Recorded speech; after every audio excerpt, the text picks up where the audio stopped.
ओम शांति। 21 अगस्त 2025 बाबा के महावाक्य हैं। बाबा कहते, मीठे बच्चे, तुम आसुरी मत पर चलने से दर बदर हो गए। अब ईश्वरीय मत पर चलो तो सुख धाम चले जाएंगे। प्रश्न है, बच्चों को बाप से कौन सी उम्मीद रखनी है, कौन सी नहीं? उत्तर है, बाप से यही उम्मीद रखनी है कि हम बाप द्वारा पवित्र बन अपने घर और घाट राजधानी में जाएं।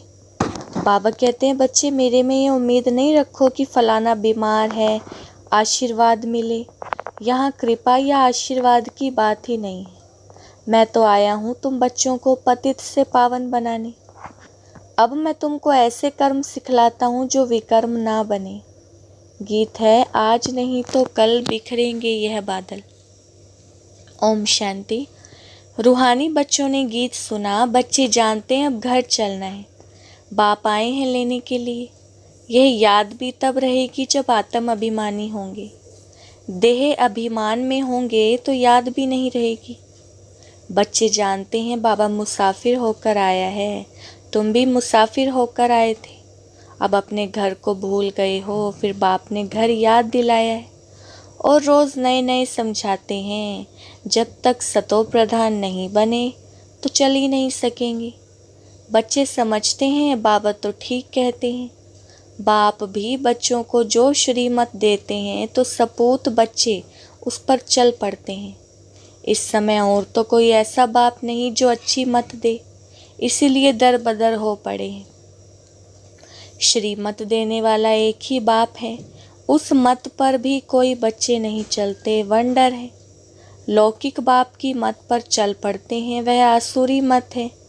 यह भी तो ड्रामा है, परंतु बच्चों को समझाते हैं तुमने आसुरी मत पर चल इस गति को पा लिया है। अब ईश्वरीय मत पर चलने से तुम सुख धाम में चले जाएंगे। वह है बेहद का वर्षा। रोज समझाते हैं तो बच्चों को कितना हर्षित रहना चाहिए। सबको यहाँ तो नहीं बिठा सकते, घर में रहकर भी याद करना है। अभी पार्ट पूरा होने का है, अब वापस घर चलना है। मनुष्य कितना भूले हुए हैं, कहाँ जाता है ना। यह तो अपना घर घाटी भूल गए। अब बाप कहते हैं घर को भी याद करो, अपनी राजधानी भी याद करो। अभी पार्ट पूरा होने का है, अब वापस घर चलना है। क्या तुम भूल गए हो? तुम बच्चे कह सकते हो, बाबा ड्रामा अनुसार हमारा पार्टी ऐसा है जो हम घर बार को भूल एकदम भटक रहे हैं। भारतवासी ही अपने श्रेष्ठ धर्म कर्म को भूलकर दैवी धर्म भ्रष्ट कर्म भ्रष्ट बन गए हैं। अभी बाप ने सावधानी दी है, तुम्हारा धर्म कर्म तो यह था, वहाँ तुम जो कर्म करते थे वह अकर्म होता था। कर्म अकर्म विकर्म की गति बाप ने ही तुम्हें समझाई है। सतयुग में कर्म अकर्म हो जाते हैं, रावण राज्य में कर्म विकर्म होते हैं। अभी बाप आया हुआ है धर्म श्रेष्ठ कर्म श्रेष्ठ बनाने, तो अब श्रीमत पर कर्म श्रेष्ठ करना चाहिए। कोई भ्रष्ट कर्म करके किसी को दुख नहीं देना चाहिए। ईश्वरीय बच्चों का ये काम नहीं है। जो डायरेक्शन मिलते हैं उस पर चलना है, दैवी गुण धारण करने हैं। भोजन भी शुद्ध लेना है। अगर लाचारी नहीं मिलता तो राय पूछो। तो बाबा समझते हैं नौकरी आदि में कहाँ थोड़ा खाना भी पड़ता है, जबकि योग बल से तुम राजाई स्थापन करते हो, पतित दुनिया को पावन बनाते हो, तो भोजन को शुद्ध बनाना क्या बड़ी बात है। नौकरी तो करनी है, ऐसे तो नहीं बाप का बने तो सब कुछ छोड़ यहाँ आकर बैठ जाना है। कितने ढेर बच्चे हैं, इतने सब तो रह नहीं सकते। रहना सबको गृहस्थ व्यवहार में है। यह समझना है मैं आत्मा हूँ, बाबा आया हुआ है, हमको पवित्र बनाकर अपने घर ले जाते हैं, फिर राजधानी में आ जाएंगे। यह तो पराया रावण का चीची घाट है। तुम बिल्कुल ही पतित बन गए हो। ड्रामा प्लान अनुसार बाप कहते हैं अभी मैं तुमको सुजाग करने आया हूँ, तो श्रीमत पर चलो। जितना चलेंगे उतना श्रेष्ठ बनेंगे।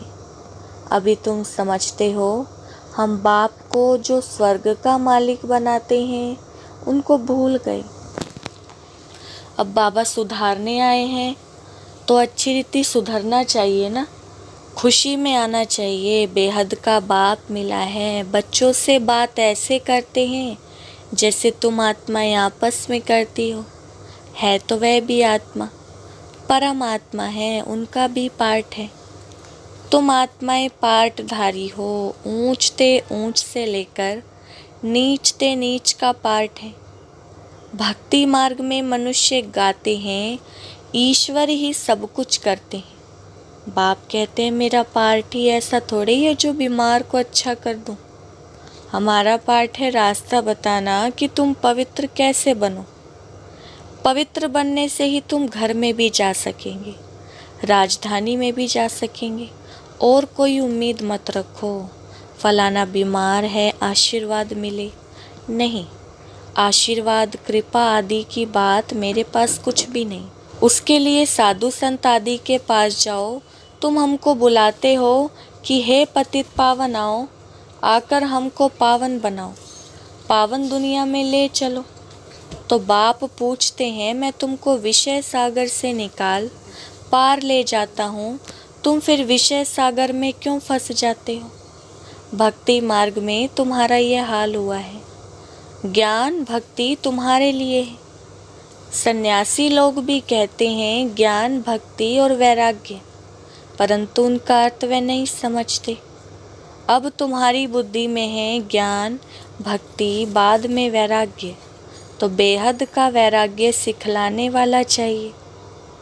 बाप ने समझाया था यह कब्रिस्तान है, इनके बाद परिस्तान बनना है। वहाँ हर कर्म अकर्म होता है।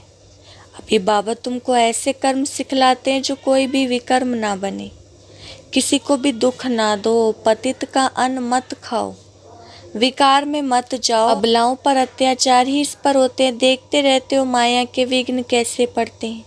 यह सब गुप्त है। कहते हैं देवताओं और असुरों की युद्ध लगी, फिर कहते हैं पांडव और कौरवों की युद्ध लगी।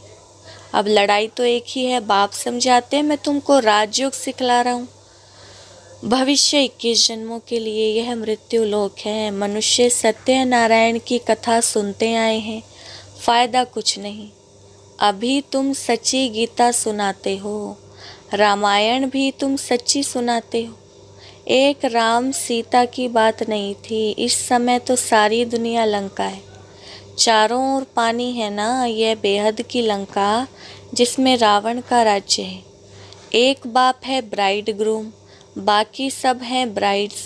तुमको अब रावण राज्य से बाप छुड़ाते हैं। यह शोक वाटिका है। सतयुग को कहा जाता है अशोक वाटिका। वहाँ कोई शोक नहीं होता। इस समय तो शोक ही शोक है। अशोक एक भी नहीं रहता। नाम तो रख देते हैं अशोका होटल। बाप कहते हैं सारी दुनिया इस समय बेहद की होटल ही समझो। शौक की होटल है। खान पान मनुष्यों का जानवरों मिसल है। तुमको देखो बाप कहाँ ले जाते हैं। सच्ची सच्ची अशोक वाटिका है सतयुग में। हद और बेहद का कंट्रास्ट बाप ही बतलाते हैं। तुम बच्चों को बहुत खुशी रहनी चाहिए। जानते हो बाबा हमको पढ़ाते हैं, हमारा भी वही धंधा है, सबको रास्ता बताना, अंधों की लाठी बनना। चित्र भी तुम्हारे पास हैं, जैसे स्कूल में चित्रों पर समझाते हैं यह फलाना देश है, तुम तो फिर समझाते हो तुम आत्मा हो, शरीर नहीं हो। आत्माएं भाई भाई हैं, कितनी सहज बात है। तो कहते भी हैं हम सब भाई भाई हैं। बाप कहते हैं तुम सभी आत्माएं भाई भाई हो ना, गॉड फादर कहते हो ना, तो कभी भी आपस में लड़ना झगड़ना नहीं चाहिए। शरीरधारी बनते हैं तो फिर भाई बहन हो जाते। हम शिव बाबा के बच्चे सब भाई भाई हैं। प्रजापिता ब्रह्मा के बच्चे भाई बहन हैं। हमको वर्षा दादे से लेना है, इसलिए दादे को याद करते हैं। इस बच्चे यानी ब्रह्मा को भी हमने अपना बनाया है अथवा इनमें प्रवेश किया है। इन सब बातों को तुम अभी समझते हो। बाप कहते हैं बच्चे अब नया दैवी प्रवृत्ति मार्ग स्थापन हो रहा है। तुम सभी भी के शिव बाबा की मत पर चलते हो। ब्रह्मा भी उनकी मत पर चलते हैं। बाप कहते हैं अपने को आत्मा समझ, बाप को याद करो और सर्व संबंधों को हल्का करते जाओ। 8 घंटा याद रखनी है, बाकी 16 घंटे में आराम व धंधा आदि जो करना है सो करो। मैं बाप का बच्चा हूँ ये भूलो नहीं। ऐसे भी नहीं यहाँ आकर हॉस्टल में रहना है, नहीं, गृहस्थ व्यवहार में बाल बच्चों के साथ रहना है। बाबा पास आते ही रिफ्रेश होने। मथुरा वृंदावन में जाते हैं मधुबन का दीदार करने। छोटा मॉडल रूप में बना रखा है। अब तो यह बेहद की बात समझने की है। शिव बाबा ब्रह्मा द्वारा नई सृष्टि रच रहे हैं। हम प्रजापिता ब्रह्मा की संतान बी के हैं। विकार की बात हो ना सके, सन्यासियों के शिष्य बनते हैं। अगर वह सन्यासी कपड़ा पहन ले वे तो नाम बदली हो जाता है। तो यहाँ भी तुम बाबा के बन गए तो नाम रखे ना बाबा ने। कितने भट्टी में रहे थे, इस भट्टी का किसको पता नहीं। शास्त्रों में तो क्या क्या बातें लिखी। फिर भी ऐसे ही होगा। अब तुम्हारी बुद्धि में सृष्टि का चक्र फिरता है। बाप भी स्वदर्शन चक्रधारी है ना, सृष्टि के आदि मध्य अंत को जानता है। बाबा को तो शरीर भी नहीं है, तुमको तो स्थूल शरीर है। वह है ही परमात्मा। आत्मा ही स्वदर्शन चक्रधारी है ना। अब आत्मा को अलंकार कैसे दिए जाएं? समझ की बात है ना, ये कितनी महीन बातें हैं। बाप कहते हैं वास्तव में मैं स्वदर्शन चक्रधारी हूँ। तुम जानते हो आत्मा में सारे सृष्टि चक्र का ज्ञान आ जाता है। बाबा भी परम धाम में रहने वाला है, हम भी वहाँ के रहने वाले हैं। बाप आकर अपना परिचय देते हैं, बच्चे मैं भी स्वदर्शन चक्रधारी हूँ। मैं पतित पावन आया हूँ तुम्हारे पास। मुझे बुलाया ही है कि आकर पतित से पावन बनाओ, लिबरेट करो। उनको शरीर तो है नहीं, वह अजन्मा है। भल जन्म लेते भी हैं परंतु दिव्य। शिव जयंती अथवा शिवरात्रि मनाते हैं तो बाप कहते हैं मैं आता ही हूँ। जब रात पूरी होती है तो दिन बनाने आता हूँ। दिन में 21 जन्म, फिर रात में 63 जन्म। आत्मा ही भिन्न भिन्न जन्म लेती है। अब दिन से रात में आई है, फिर दिन में आना है। स्वदर्शन चक्रधारी भी तुमको बनाया है। इस समय मेरा पार्ट है, तुमको भी स्वदर्शन चक्रधारी बनाता हूँ। तुम फिर औरों को बनाओ। 84 जन्म कैसे लिए? वह 84 जन्मों का चक्र तो समझ लिया। आगे तुमको ये ज्ञान था क्या? बिल्कुल नहीं, अज्ञानी थे। बाबा मूल बात समझाते हैं कि बाबा स्वदर्शन चक्रधारी है। उनको ज्ञान का सागर कहा जाता है। वह सत्य है, चैतन्य है।